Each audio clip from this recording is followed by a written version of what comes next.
Biblia vya maana na vya muhimu, lakini eneo nalo hili nalo linahusisha umuhimu sana.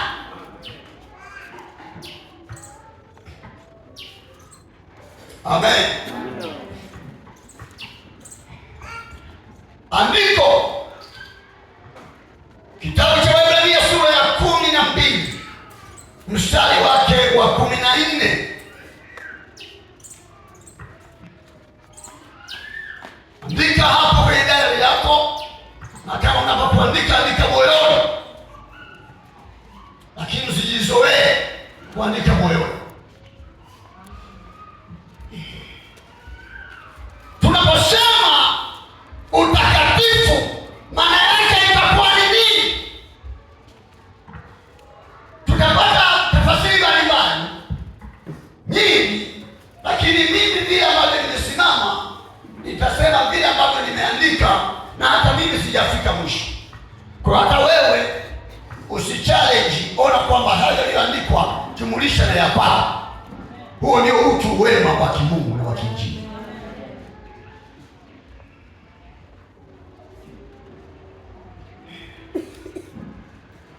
Utakatifu ni kiwango cha juu cha utakaso wa roho, mwili na nafsi. Utakatifu ni kiwango cha juu sana cha utakaso wa roho, mwili na nafsi.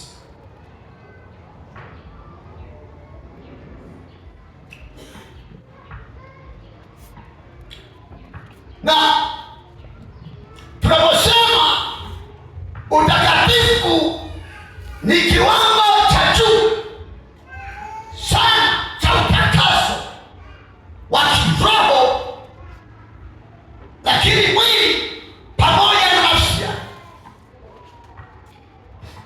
maana yake ni nini?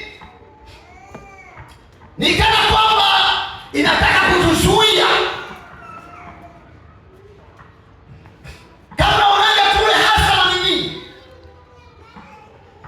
Wanapokuwa wakimwabudu Mungu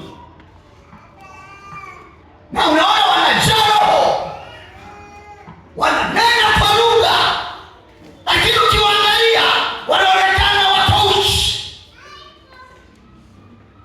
Kwa hiyo roho zao wanazitambulisha kwamba wameokoka, ila wanaonyesha kwamba miili yao bado haijaokoka. Nafsi zao bado kuna mahali zipo. Yaani masana utakatifu ni jumla ya kiwango cha juu cha utakaso wa roho yako, mwili wako na nafsi yako,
wamehama kwa namna ya roho.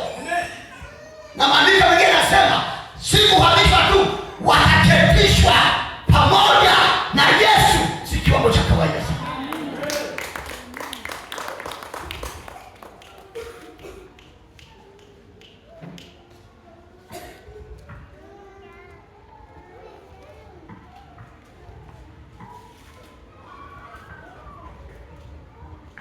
Tusome maandiko ya kwanza. Kumbuka msingi wetu. Tuanze kusoma lile andiko taelewa kidogo. Tusome kwanza lile ambalo tumesema kama fika deni, nieleze machache kidogo. Nataka usome alafu usitafafanua, nitaparuka kwanza. Amen. Nabii wa Ibrania tunasema, tafuteni kwa bidii kuwa na amani na watu wote, na huo utakatifu ambao hapana mtu atakayemwona Bwana asipokuwa nao. Tulia. Roho Mtakatifu nisaidie vizuri. Kumbuka, tuko tunajifunza. Mungu anatusemesha na taiko ya ujumbe wetu ndio hiyo hapo, ni utakatifu. Sasa sitamani kuzama kwanza hapo. Nataka kwanza nitetee hoja ya maana halisi ya mtu. Nimesema ni kiwango cha juu cha utakaso.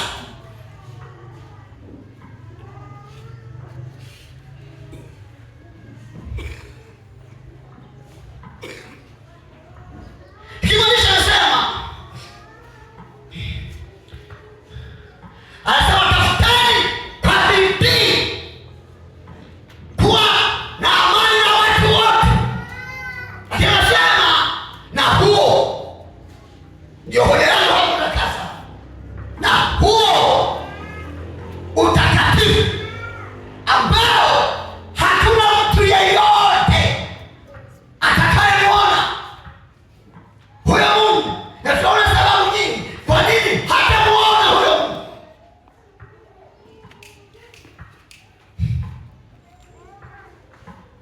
Tusome kwanza haya nyingine sasa. Tutakutana nayo hapo mbele kidogo. Natamani Roho Mtakatifu akusaidie kuwepo. Amina. Mimi nimetumwa na Yesu katika kizazi hiki, na hasa kwa eneo la kuanzia hapa, kuhakikisha watu wa Mungu wanakaa vile ambavyo Mungu anataka wao. Na watu wa design hiyo wenye moyo huo huo wananipenda sana.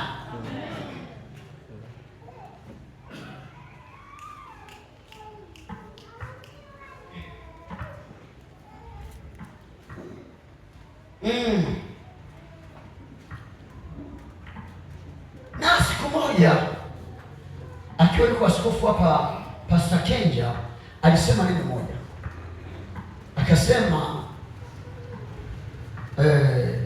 kushindana na mchungaji Abeli huyu mwanangu ni kazi kubwa sana, ila umeshindana naye utakuwa na matatizo. Alikuwa ananifajilia eti, na waulize alikuwa ananifajilia ama ndivyo nilivyo? Mmesema kweli yetu yote? Sasa msikilize kwa bidii.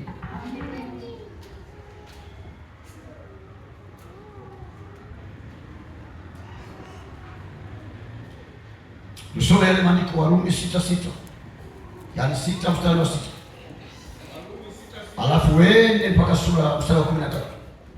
Nasema hivi, ndio mkijua neno hili ya kuwa utu wenu wa kale ulisulubiwa pamoja naye, ndio ili mwili wa dhambi ubatilike, tusitumikie dhambi tena. Ndio kwa kuwa yeye aliyekufa amehesabiwa haki mbali na dhambi. Ndio lakini tukiwa tulikufa pamoja na Kristo, tuamini ya kuwa tutaishi pamoja naye. Ndio tukijua kuwa Kristo akiisha kufufuka katika wafu hafi tena, wala mauti haimtawali tena. Maana kwa kule kufa kwake alifia dhambi mara moja tu, lakini kwa kule kuishi kwake amuishia Mungu. Vivyo hivyo ninyi nanyi jihesabuni kuwa wafu kwa dhambi na walio hai kwa Mungu katika Kristo Yesu. Barikiwa. Katika kitabu cha Wakolosai 3:3 mpaka 6. Wakati mimi nikiendelea, tunaona Biblia inaeleza kwa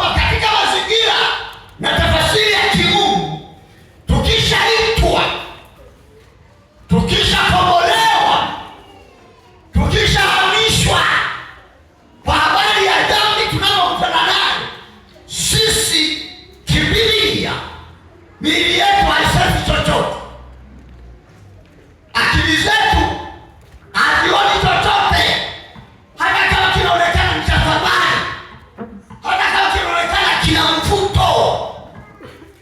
Ndio maana mitoto ile ikaidi ikasema, si kila chochote unachokiona kwa nipili wewe. Vingine ni madirisha mabovu, vingine ni madirisha ya jehanamu. Soma Kolosai 3:3. Ndio. Kwa maana mlikufa na uhai wenu umefichwa pamoja na Kristo katika Mungu. Kristo atakapofunuliwa aliye uhai wetu, ndipo na ninyi mtafunuliwa pamoja naye katika utukufu. Basi vifisheni viungo vyenu vilivyo katika nchi, uasherati, uchafu, tamaa mbaya, mawazo mabaya na kutamani, ndio ibada ya sanamu. Kwa ajili ya mambo hayo huja ghadhabu ya Mungu. Asante sana. Hebu rejesha makofi kwa Yesu. Anasema hivi, tukishahamishwa viungo vyetu kawaida lazima kwa habari ya damu viwe vimekufa. Kwa hiyo vinapokuwa vimekufa ndipo tunafikia kima cha utakatifu, kima kinachoshuhudiwa na mbingu kwamba hawa mawazo yao yametakaswa, mawazo yao hayawati na tamaa. Ndio maana ya maandiko haya, mkiangusha kila ngome na kila mawazo na kila fikira zinazojiinua juu ya Mungu.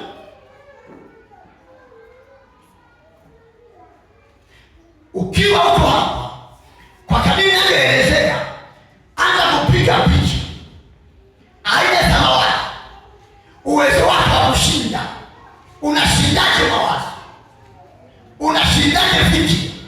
Maana kuna mtu kwa hapa, hata nikiendelea, hata wakiendelea kuimba, kuna namna ndio tunawaza.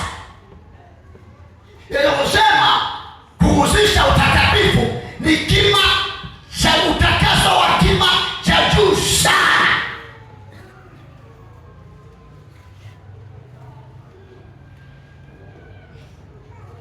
Ndio maana yule dada wa Kazini nikamwambia, hata kama ungevua nguo zote nitapenda kukanyaga kama tambara po, maana mimi nimekwisha kwa marehemu.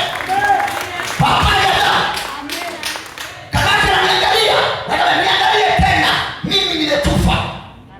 Hata kama ungevua nguo zako wewe, uwe uchi wa nyama, takukanyaga maana nimekufa. Na waalika watu kwenye ibada ya leo watoke kwenye Ukristo wa kawaida, ahame kwenye Ukristo wa kawaida, pokea neema na mawazo ya kujiingiza katika malango ya watakatifu. Amen, amen, amen.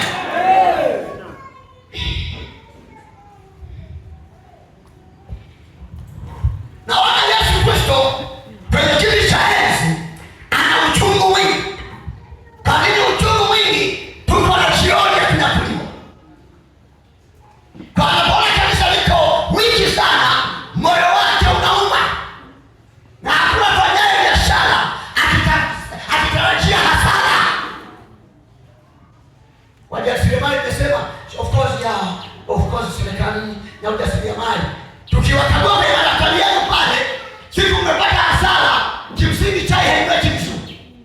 Ila kwa maana kujifariji kwamba ndio biashara yenyewe, lakini kimsingi ile hasara haina ulinganifu na siku mtu amepiga hela ya kutosha.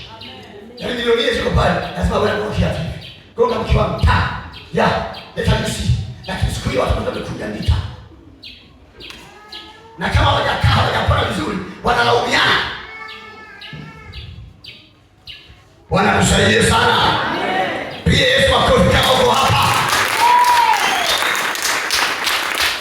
Tunataka kima cha utakaso wa juu. Amen. Kwa nini sasa? Kwa nini tung'ang'ane hili eneo la kutafuta kuwa watakatifu? Number one. Number one ni ili kumuona Mungu.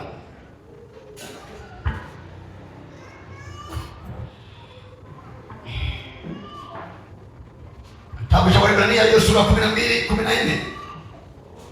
Wewe usome kwa kutulia. Lakini kumbuka tumeshasoma.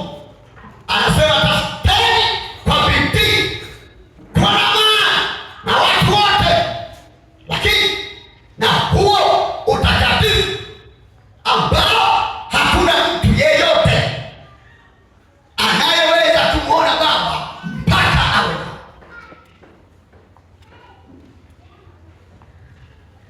Wala hasemi tafuteni kwa wachungaji,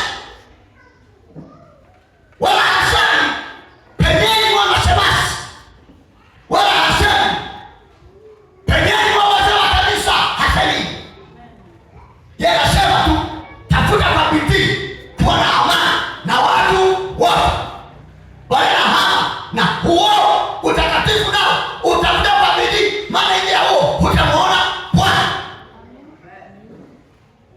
Ndio jirani yako ukiazia macho kama mdai, muulize una amani na mimi ama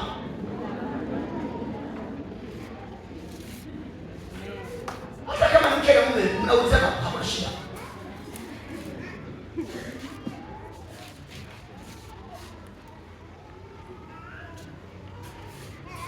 Sawa sasa.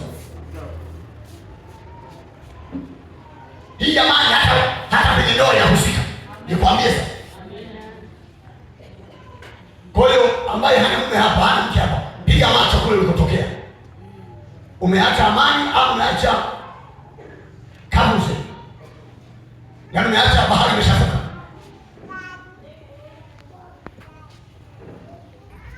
Hakuna tena amani na mke wake ambaye atamwona Mungu. Mnanishangaa. Hakuna ambaye hana amani na mume au mke ambaye atamwona Mungu. Mimi nasikia vizuri. Hiyo ni ndoa changa. Na wewe unataka kuolewa, nasikia vizuri. Wewe umejipanga. Mama yeye nisikia vizuri.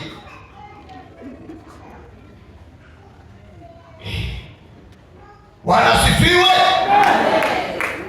Unaonaje walivyosema wanandoa hata wakiomba maombi mbinguni hawasikii mpaka wapate mahusiano kwanza ndio waombe. Amina. Kwa sio jambo. Na ndio mnasikia ndoa iheshimiwe na watu wote. Kuwe ni sheria ya kidini.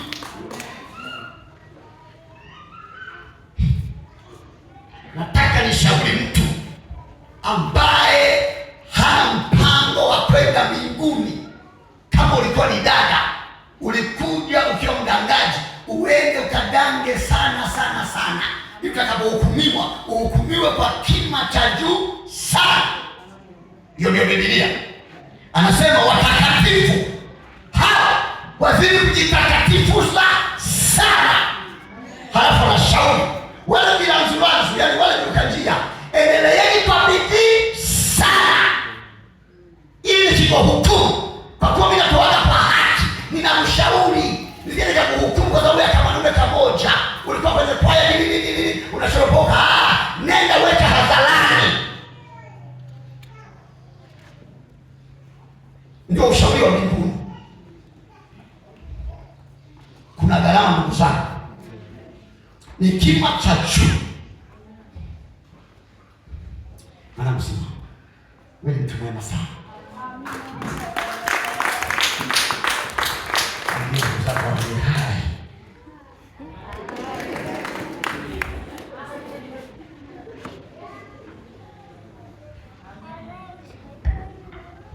Miongoni mwa watu ambao wamewahi kunionyesha na kumkamina macho ya nje na ndani, nilihakiki kwamba hiki alichoniambia ni kweli.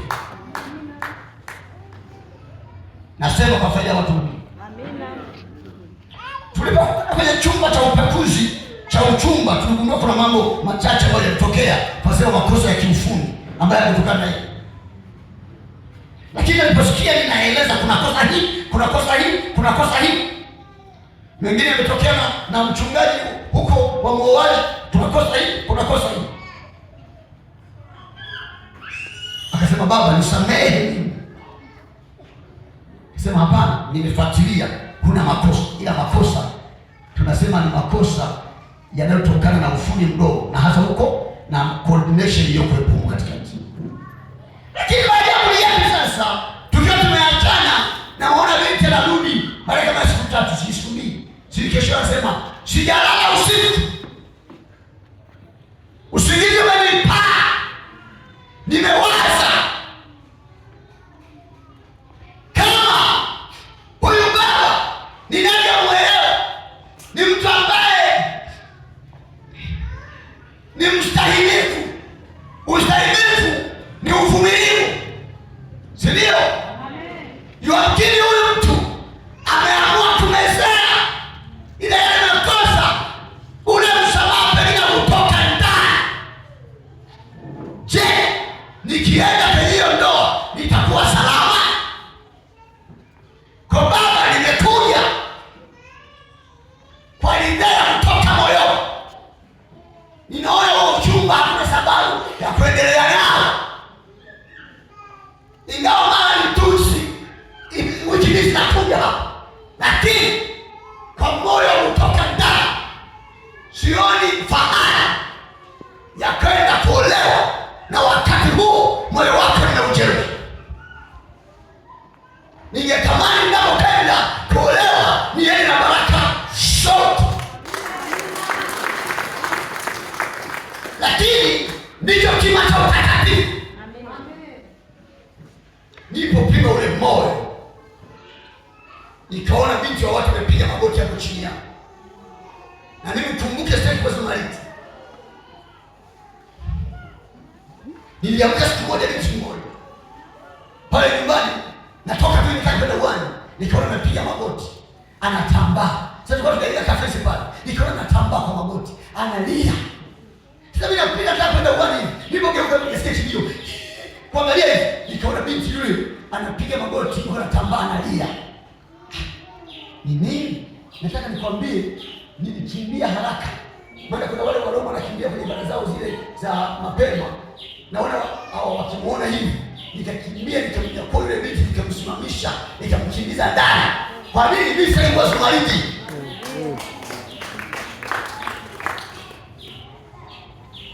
Sisi wote ni wafungwa, ila mimi ni mpala katikati yenu. Pigie Yesu makofi.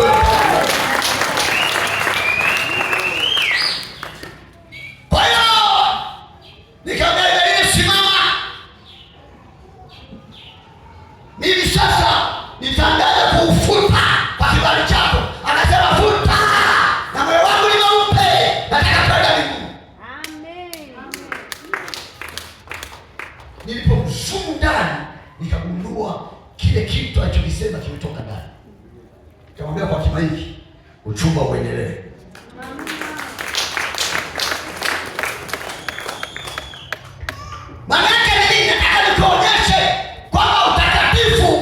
Ni kima cha utakaso wa kima cha juu sana. Amen. Ndio maana Paulo anasema mambo yaliyokuwa ya faida kwangu niliamua kuyaacha, na ili niache sawa sawa nilihesabu kama mavi. Amen. Sababu sio kukumbatia. Ndio maana kiona unapita pembeni. Ndio maana wale kina mama ambao mtoto anajifuata kwenye nilikimbia kitu na kitu. Kipoki ameweka mzigo siku ya kwanza, siku ya pili umeiacha pale pale, hata siku ya tatu. Sisi ambao ghorofa imekaa sawa, tunaona mwanamke naye tena dishi hapa haliko sawa, ghorofa hili haliko sawa. Huyu naona pia bwana chela kama maguru, hata maguru haukustahili, anakutana live ndio mzuri. Na Mungu anakusanya watu mbalimbali ili kuoshana. Mchungaji hawezi kuweza kwa peke yake. Pokea neema tena uanyoshe.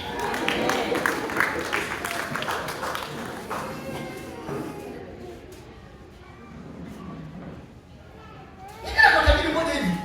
Miaka hiyo anauza simu. Duka limejaa. Nikaenda magari mama. Hivi wao umetoka kijijini, wana kijiji hauja kutokea. Unarudika mizigo hapa kama mbele kwa simu. Mafundi chakula shida hii. Leo unapenda pale mizigo. Unaenda kama ni chakula urudisha chinaliwa.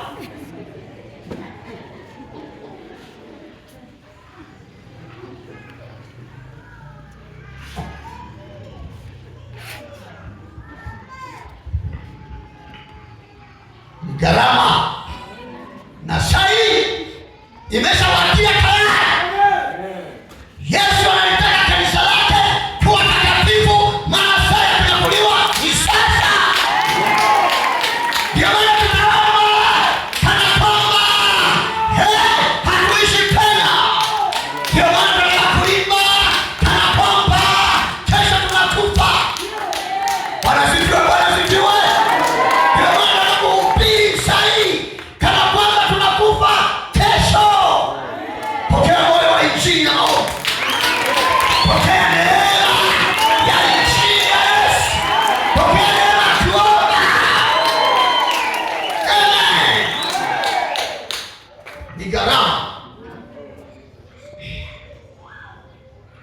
Ni gharama.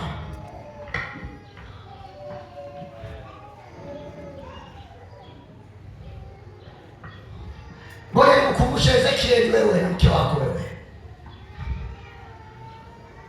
Mwaka mmoja mliwahi kuingia gharama, ama miongoni mwa miaka ambayo mmeingia gharama, na ule mwaka mtaona mliingia gharama. Kuingia kwenye kima cha utakatifu, kuingia kwenye kima cha utakatifu ni kima nimesema cha juu sana. Tulikuwa na kinyumba fulani pale, kikalisha cha watoto kiwa na matubali. Nyundo unakitumbuka kiwa pale. Sasa mtu wa Mungu, mwaka ule kama mwaka wa 3 umepita, pakatokea sitofahamu, tukawa na sherehe hapa. Ile sherehe ikaleta mvugo. Baadaye tukawa na kikao pale na Filimu nalikuwemo. Kile kikao kiwa na masultani makubwa. Wakakutukana.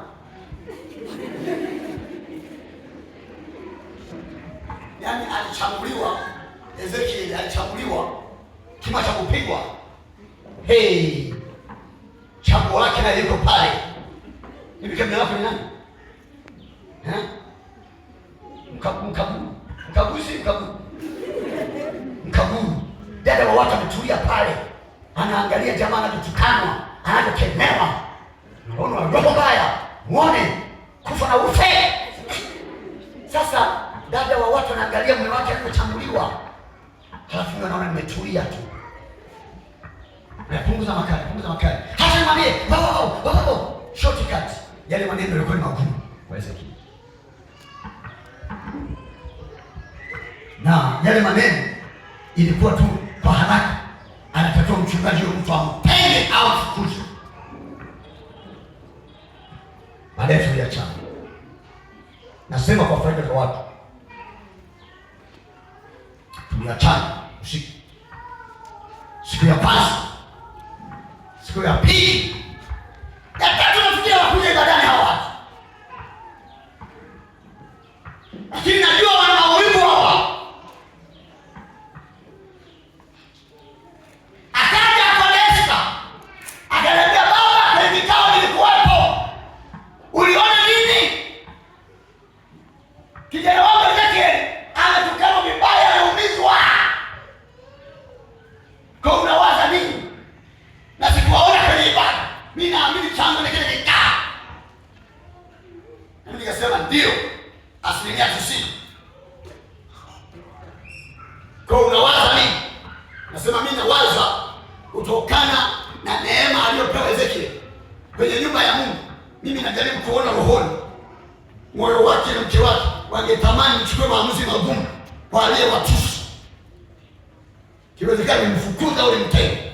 Lakini roho ya kichungaji kwa sasa inaniambia nimstahi kwanza, nimvumilie kwanza, nione kama chombo kibaya, chombo kibovu chaweza kuwa chombo chenye nguvu kama mchungaji. Kwa pengine nikienda nikafuata Ezekieli kwa neema aliyoipata na kwa uwepo wake kanisani na kwa hizo kama nampenda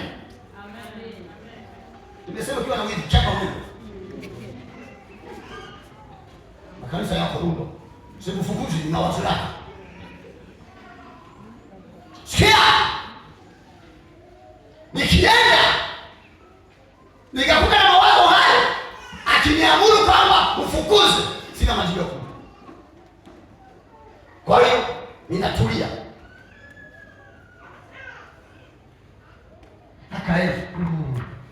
Akakuta Ezekiel, sijajua walikuta na mazingira gani. Lakini jana nasema hawa Waha ndio waangukia. Wakati ndio wao tena ulishamwangukia. Wao ulishawaangukia miaka mingi. Sasa nitaka nitoa. Hivi unawajua Waha? Kaolewa na Mungu. Sasa unafanya nini? Kusema Waha wana roho mbaya, maana yake kwa sababu umewa.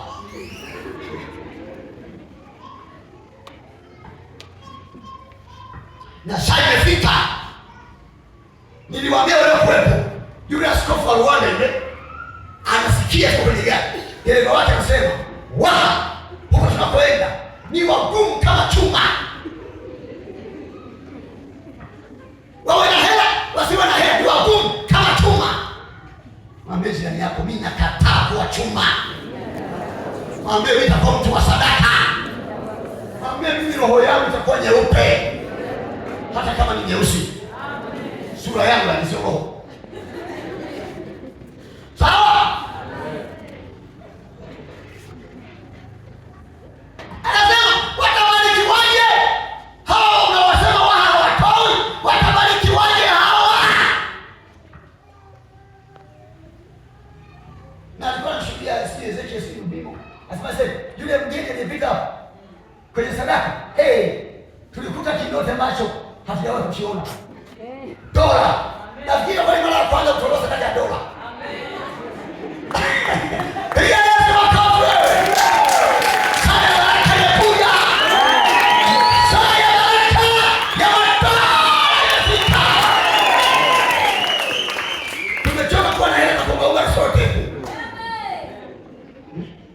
Unakuwa na ndoto umezungumza na sote. Unapeleka mashine wanaikataa.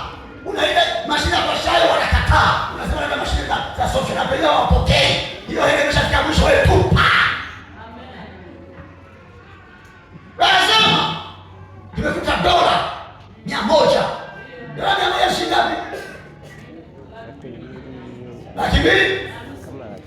Na ngapi? Na sabini kwa sasa.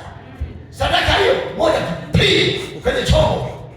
Inakusanya vichwa vyote ndio ya watu 80 ndio kwa. Mimi nataka muamini tuhesabu sadaka baada ya kumaliza ibada hii. Tuzimwaje hapa tuzihesabu. Na kila mtu tumwambie ndio chukua ya kwako. Na leo tuanze leo hiyo biashara. Tumwaje hela hapa na malaika wa Bwana watakuwa hapa na kila mmoja ajie apate mchana kweupe. Wangapi wanasema niko tayari mchungaji? Tutaona na mili yako uliweka. Ninakwambia, yaani sadaka ya mtu mmoja hivi tulivyo tumehesabu hatutapata laki mbili na familia. Kwa nini tunapiga bure waambia mimi ni muha. Ila ni muha niliyookoka. Hilo roho unalosema mimi sinayo hiyo roho. Na tukua na askofu wangu akasema, anamwambia yule mchungaji Cornelio kipofu. Anamwambia Mungu ili akusaidie mchungaji Cornelio amekutanisha na mchungaji ambaye wala hutakuta maisha yako yote. Amen. Akamwambia mimi naamini kile ulifanya tunagandele. Mimi ni askofu. Nikwambia tu na udhaifu na mimi wa kwangu. Mimi huaga na wewe kukata tamaa na kuchoka. Tunaenda mahakama ya mwanzo wasema, "Nini mahakama ya kule Makele?" Anaenda. Pakia mafuta inakula moto. Hadi akamwambia mama mchungaji asema, "Yaani asema mchungaji gani? Nisipokuombea mbinguni siwezi kwenda." Amen. Nikamwambia kwa nini? Asema nakwambia hakika maana umenitendea mema. Na nisipokuombea ni dhambi. Ni nani anasema wokovu ni maana? Ni nani angenibeba kwa gari anipeleka huko ananirudisha huko? Sichangia hata mafuta yako. Hata 100 kumle mafuta siweki. Tunaenda huko tunarudi huko. Na hata nikikupima sioni dalili zozote za kuchoka. Na kwako ninakuja free kabisa. Hata kama haupo, nikimwambia mama mchungaji mtu wako, ninaona kabisa huyu ni mtu ambaye amenipokea, sina macho, yeye anamuona sura yake kabisa ndani. Hakuna kamtima nyongo. Tunajifuatilia hivi. Mgeukie jirani yako, mkazie macho, mwambie acha roho mbaya wewe. Kwa hiyo tunamalizia kwa Ezekiel ujue. Haleluya. Baadaye nataka niwaeleze wale watu kwamba mimi ni mchungaji, natetea mpaka mwisho. Baadaye akaja kuniambia matumaini. Kwa kweli nimekuta watu wa Mungu wamejivika. Na naona ndio sababu hawajaja ibadani. Na wameshangazwa mno. Kwa nini wametukanwa matusi na kwa nguvu nyingi, lakini Baba hatoi maamuzi magumu. Kumbuka na wenyewe ni watu. Mnajifanya hamuelewi. Kuna mwingine siku ile kwa ile matusi ukifunga mpaka Mungu. Kama mimi nazipanga mbele za mchungaji.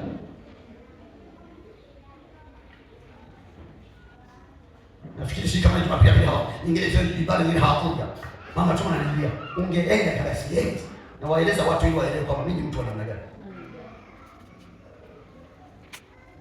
Siendi. Na natambua uwepo wao.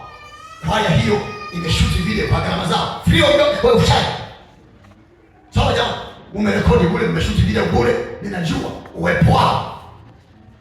Lakini muda ule nasema huyu kondoo ambaye kwa kinazwazo natamani nika mchungaji. Yaani mimi heshima yangu kwa Mungu niwe nimekulagoza. Kulagoza I don't know how to explain. Kulagoza ni kubembeleza jambo la kwa nani? Lingi kwa. Yaani unabembeleza mpaka mwisho ndio kulagoza. Yaani unajaribu unalala hicho kipofu hicho mpaka nikae sawa. Ndio heshima ya mchungaji kama umetengeneza chombo chenye kidhaifu kimekaa sawa. Anataka ndio niko sawa hivi. Visinihamishe kwenda kwa mawazo yao, kwa kusudi yao. Hapana. Yaani mimi nikifika hapo ni mkate usiogeuzwa Efraim. Baadaye kwa sababu tuko kwenye kima cha utakatifu, ni kima cha juu. Lazima unje gharama. Sijui Mungu anatokea kwa namna gani. Nikaona Ezekiel na mke wake jioni moja wamekuja wamegoma. Wanasema Baba, tumekuja. Tumepiga hesabu hii wiki. Tumekusababishia matatizo. Na hatujatenda haki. Tumegundua wewe hapo uko kwenye kazi yako uliyoitwa ya kutengeneza vyombo vibovu. Na kutoka kuja kwetu umetuamini sisi ni watumishi wa Bwana. Na sisi tumepata mawazo, tumekubebesha mzigo hii wiki. Tumewaza hivi, tumekuanzisha kiwaoga. Hata kutoka kuja kwenye ibada kwa sababu tayari kuna tatizo. Maana tumejua kama hatukuja kwa sababu ya tatizo. Kwa tumewaza tumekosea kwako na tumemkosea Mungu sana. Tunaomba uturehemu. Na tumekuja na mboga za kutosha. Masamaki. Tukayana na mchungaji. Umeshasahau? Ndio kila kusahau ila hisi. Unagundua kwamba kumbe kupata utakatifu ni kima cha juu sana. Ni kima cha kuachilia mambo ambayo ni faida kwako. Hadi tukaenda walioungana pale kama rafiki.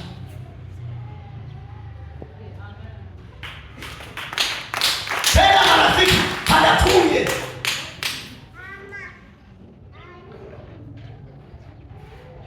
Mama yeye siku moja tukiwa tayari, yule bwana akapita siku moja akasema, "Yaani baba mchungaji, unamuona yule bwana? Yeye ana roho nzuri."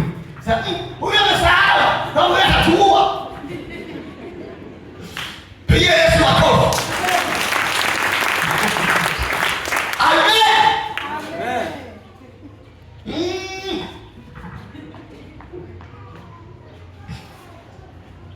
Kwa hiyo ni muhimu sana tujue habari ya utakatifu. Tunajifunza ili tuweze kumwona Mungu. Tukiwa duniani tunamwona Mungu, then tunapenda kumwona barabara uso kwa uso, kwa maana kukaa naye milele. Amen. Lakini jambo la pili, utakatifu ndio unatupa kibali cha kuingia mbinguni. Kitabu cha Ufunuo sura 21:27 mstari. Soma hapo. Inasema, ndio, na ndani yake hakitaingia kamwe chochote kilicho kinyonge. Kamwe. Wala yeye machukizo na uongo, bali wale walioandikwa katika kitabu cha uzima cha mwana kondoo. Pigia Yesu makofi mengi. Kwa hiyo muhimu sana kila mmoja unikite kutafuta hali ya kuwa mtakatifu, maana utakatifu pekee ndio utakapokupa neema. Anasema kinyonge na kidhaifu na wote wafanyao machukizo hawawezi kuingia.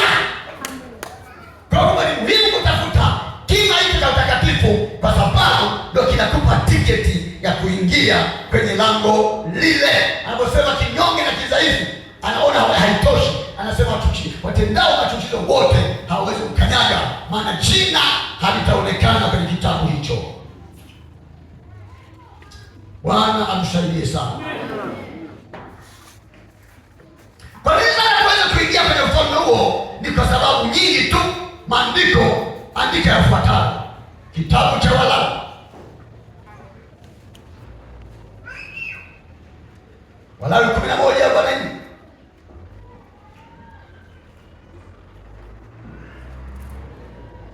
Kisha maliza Walawi 11:14. Hivi nimesema 14 si ndio? Abana na sawa sana. Halafu Walawi 19 mstari wa 2. Nataka kusoma kimetulia leo. Lakini Walawi 20:26 na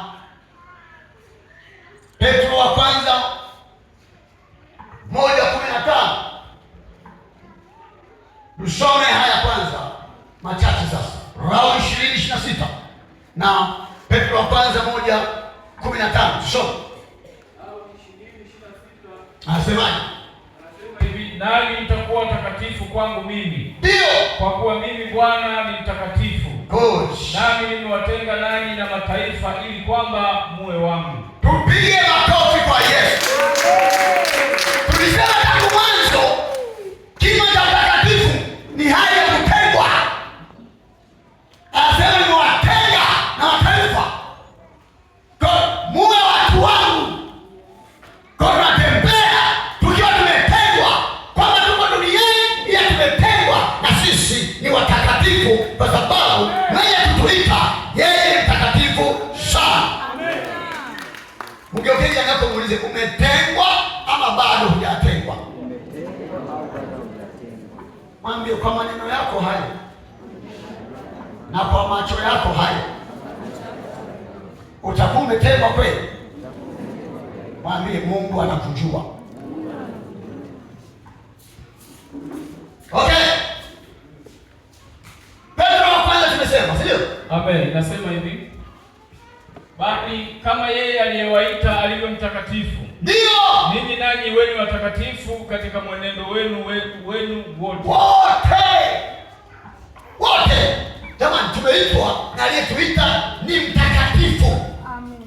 Na sasa natuasa anatutaka ni mwenendo wetu wote, kwenye ndoa wote, kwenye vikundi vile vile sako zile vile. Kuna vingine mpaka napata taarifa wasema yeye yule mwana wewe nikumisha tu balaa. Hata wanamuuliza hivi wanasali wapi? Anasali kabla jeshi. Wale wanakukuta watu kwa shaya. Okokeni, Yesu ni mwema. Wengine nasema mula sana mwema ni mkobero. Wale mama tulikuwa nao kwenye nani? Sasa sehemu hii imefika. Kama mko nacho kwenye kikundi nikitema kina nileteni taarifa. Amen. Tufungulie kanisa lake kule. Na hakuna wa kumfuata. Tufuate muongo, amefungua kanisa tumfuate. Lakini jambo lingine ambalo nakuandike hapa, kwa nini tunajifunza jambo hili? Umuhimu wake ni upi? Umuhimu wake huu hapa ni ili tufanywe kuwa bora mbele za Mungu. Kwa tuonekane bora mbele za Mungu. Tusome maandiko. Zaburi 16:3. Tatu. Nasema watakatifu waliopo duniani ndio walio bora. Ndio walio bora. Niliopendezwa nao. Bwana sifiwe. Mtakila kwenye hili eneo, mbingu kila ambacho zinasema kuanzia hapo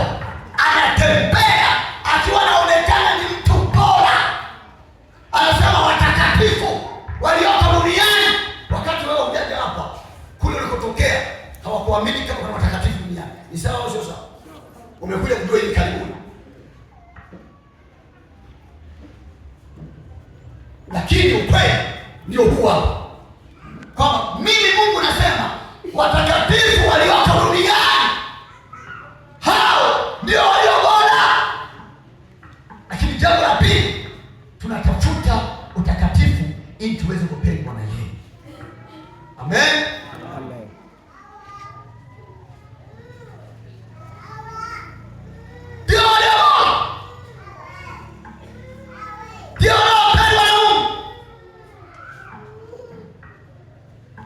Lakini tunaogopa mno kujitoa kwenye hili eneo, kwa sababu matokeo yake pia yanakuwa sio mazuri. Yaani nje ya utakatifu kuna kesi ambayo ikikupata unabaki unashangaa. Bwana tusaidie sana. Bwana atusaidie mno. Amen. Hebu simama, alafu nimwandae mtu mmoja hapo. Simama hapo. Nataka tuanze. Bwana kesi basi.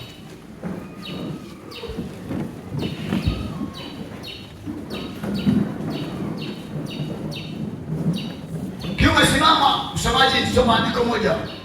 Ufunuo 20 mstari wa 15. Ufunuo 20:15. Ndio. Na iwapo mtu yeyote hakuonekana ameandikwa katika kitabu cha uzima, alitupwa katika lile ziwa la moto. Aha. Nataka utafakari hilo eneo.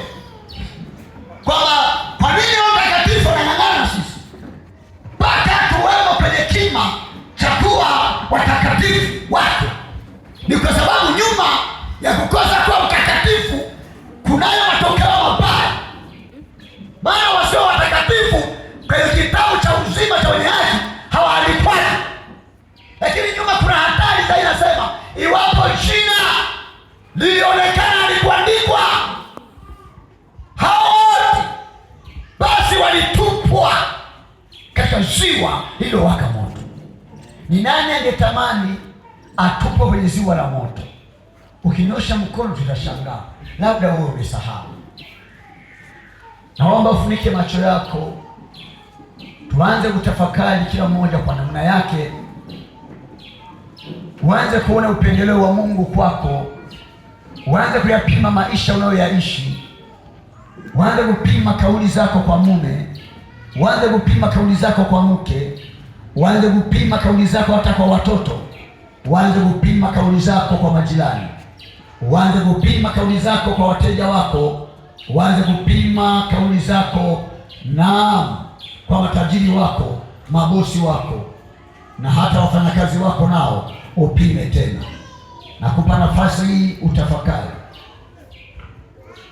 Ninaomba praise, shika maiki, tuabudu kwa dakika chache, alafu baadaye tumwambie Mungu atupe neema. Ndugu zangu, saa imefika. Mungu anataka kanisa ambalo halina makunyanzi, halina mawaa, na hakuna atakayesimamia. Mimi nitakuwa wa kwanza kusimamia roho yangu, lakini nitawasimamia na ninyi ambao Mungu ameweleta hapa, na hasa wale wote ambao wana mawazo kama haya nilionayo, ambayo ndiyo mawazo ya Mungu, ya watu kukua na kuongezeka kufikia kima cha cheo cha Kristo. Nataka tukiwa tunaimba uwe umetafakari, na sio kutafakari tu. Sasa uwe na maneno ya kusema kwa Yesu, kwa kuwa Roho Mtakatifu yuko hapa ili atusaidie. Na mlango haujafungwa, mlango bado uko wazi. Ndugu zangu, nasema tena, mlango wa rehema bado uko wazi. Kuna saa ipo nayo imekwisha kuwadia. Mlango uko karibu kufungwa na hakuna atakayeufungua. Ndugu zangu, wakati Nuhu akielekezwa na Mungu, ingawa ilichukua miaka mingi, lakini hakuchoka. Ndugu zangu, ndipo walipojua kizazi cha Nuhu, walipopenda wanakuta safina imefungwa, wakasema, Nuhu, tufungulie. Naye alikuwa na majibu mepesi sana, kwamba aliyefunga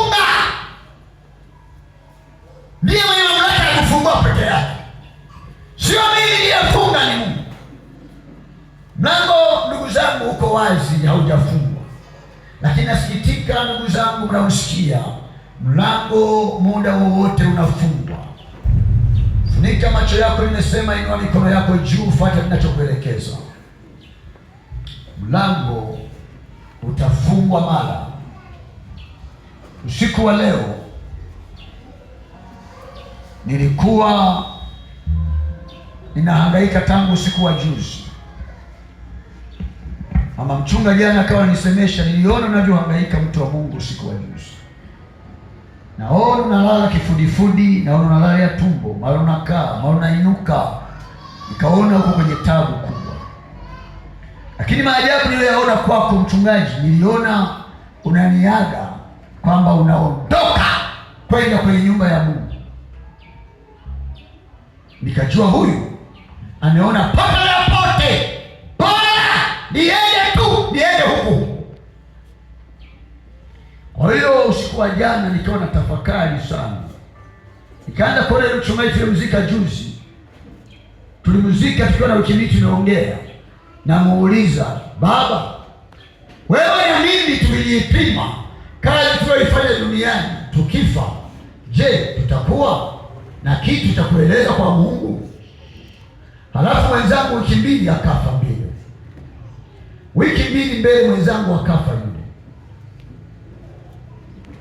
Lakini wiki mbili nyuma nilikuwa nimesema kwa je, tukijipima hali ya utakatifu wetu, kazi tunaifanya, je, tuna ujasiri wa kusimama kama wachungaji ambao tumewahi kukaa mbele za watu na mbele za Mungu? Je, kazi hii kaweza kuiripotisha ikapokelewa?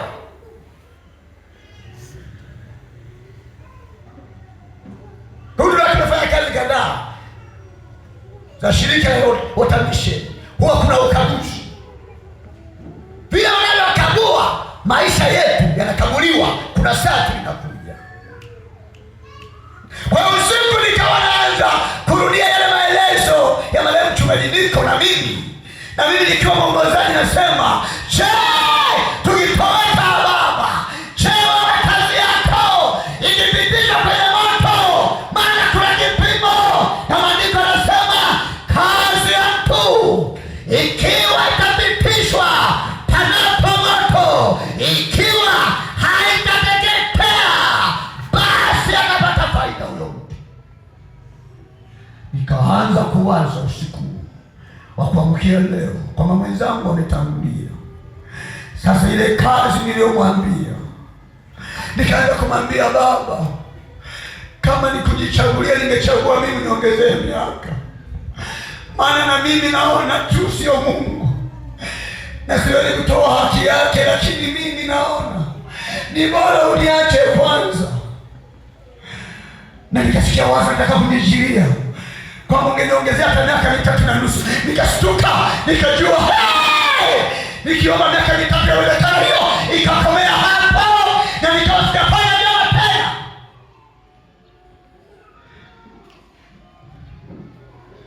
Nikaisha kusema, baba, kama ni machaguzi yangu niongezee muda tena, niongezee muda tena baba. Na sasa nikaanza kuona shamba moja, mtu mwenye shamba moja la mizabibu akiwa ameliendea lile shamba, akainua macho yake kwenye lile shamba la mizabibu, akaona ile mizabibu nayo imekwisha, ile miti nayo imekwisha kutoa matunda yake ya mizabibu. Na baadaye akamwita mwenye shamba akasema, naliona hili ni mti hapa, nalo linaonekana lenyewe halina matunda, kamao nitashoka hapa, nataka lile utoe, ila haliu ardhi. Maandiko inasema, ndipo tula shamba akasema, please, I'm so sorry, naomba unirehemu, naomba mwaka mmoja kuniamini, nitafanya mambo ya mawili, mambo yafuatayo. Jambo la kwanza, nitafanya palizi kwa bidii, alivile nitaweka mbolea, na utakuja makani majira kama haya, ikiwa utakuta hapana tini juu yake, basi wa mtini ukatwe. Nami nikawa najiuliza, wewe mwanamke na mwanaume wako mahali hapa, wewe unatakiwa mwaka jana wewe umekufa, wewe Ulitakiwa umetoweka wewe. Ulitakiwa wewe wapande umetoweka wewe na mimi. Lakini tuko hapa. Kuna mtu anaomba kibali cha kupalilia. Kuna mtu anaomba weke bora ya Roho Mtakatifu. Anasema niachilie tu mtu. Naomba nimsaidie tena. Lakini nimegoma kusaidika. Nifuate kwa maneno haya. Hasa natamani wale ambao wana mpango na Mungu. Wana mpango kutafuta utakatifu. Likasakapa. Shenda marabu shaya. Sema Yesu. Naomba rehema. Sina haki yoyote. Kima cha utakatifu sina. Najihukumu nafsi yangu mwenyewe. Nimekuwa na maneno mengi yasiyo ya lazima. Nimekuwa na mawazo yasiyo ya lazima. Mawazo yasiyo na utukufu. Mawazo mabaya. Nikakukosea heshima. Jumla ya yote naomba rehema zako. Ninapoimba sasa, ninapoabudu sasa, naomba nguvu zako zishuke juu yangu na kunisaidia nibadilishwe kuwa mtu mwingine. Isaya unyakuwa kifo ama wa kanisa, niwe tayari kuwa mwenye heshima, niwe na kibali ukitishwa na wewe.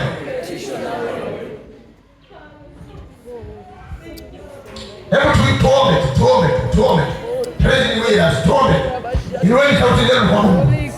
Inua sauti yako kwa Bwana. Mwambie Bwana niko hapa. Mwambie tu Bwana